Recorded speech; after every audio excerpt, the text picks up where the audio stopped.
All right, so here we go. Review of yesterday. Step 1, you have to import a picture. So you go to the folder where your image is. It might be on your desktop. It might be in a folder. In this case, we have it in a folder. And one way you can do this is by clicking and dragging and dropping, and you say Open Image. The second way to do this is to go online and find your image. So let's say I wanted this picture. I would right-click and copy image. This is important when you find the picture that you click on the image and get the full size version, and you wait for this little, there's a little loading line here. You wait for that line to load, and then you copy it. That's kind of a cool picture. Copy image, and then you come back to Paint.net, you say Control V, and it'll go on the screen. Now if it's a really big picture, it may ask you to expand the canvas size, or you can just drag the picture out. Step 2, the magic wand. So you can see here at the top, here's my green screen photo. So I go to the magic wand, which is right here, and the shortcut key is S. So if I press S, it selects the magic wand. No, it didn't look like it worked. Oh, you press S a couple times and you get to the magic wand.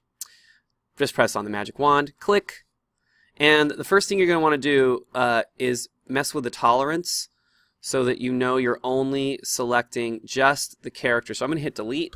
That deleted most of it.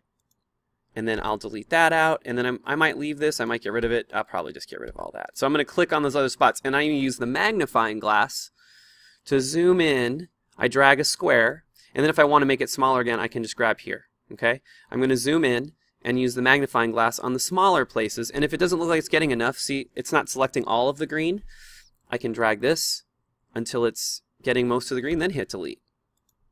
And that's pretty good. It's actually working pretty well. This was a well-taken photo. Obviously, that's too much. And always zoom back out just to make sure you're not accidentally selecting stuff you don't want to. So there's how you use the magic wand to get rid of. And then you can zoom in and use the eraser tool. And I like to zoom in when I'm doing this. And you can zoom in really close and get the eraser tool and set it to a size that's appropriate for the space. That's a little too big. So maybe 10. And, oh, am I on the right layer?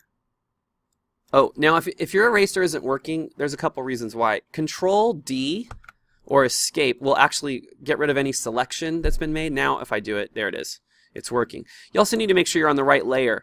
For example, if I have a second layer, I have layer 2 here, and if I erase, it's not erasing because I'm on layer 2, which is a blank layer. You can see this just all checkerboard. What I want to do is fill the background with a color. Bam. Now I can see the green a lot better. Now if I erase right now, I'm erasing, see that? I'm erasing the background of the, I'll just make it a little bigger so you can see here.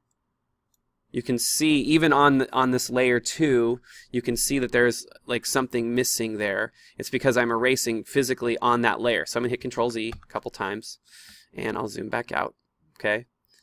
Control Z, Control Z. So, there you go. Those are the basic tools. Step 3, Save As. This is the most important step in all of your work because if you don't do it, you lose everything.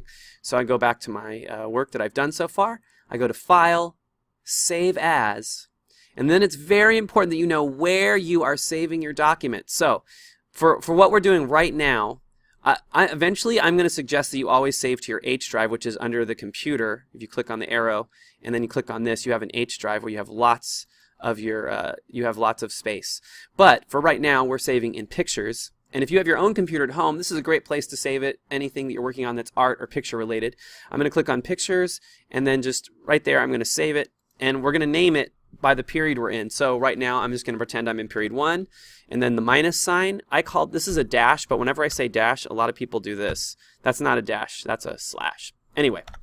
I'm going to do a dash, and I'm going to use my last name. You would put your last name, and then the name of the assignment. In this case, we're just going to call it green screen. Okay, so that's important. That's probably the most important thing you can do is save it and know where you saved it. And to know where, you look up here, Libraries, Pictures, okay? And to know what the file name is, you look down here at File Name. Okay, that's muy importante. Good job, everybody.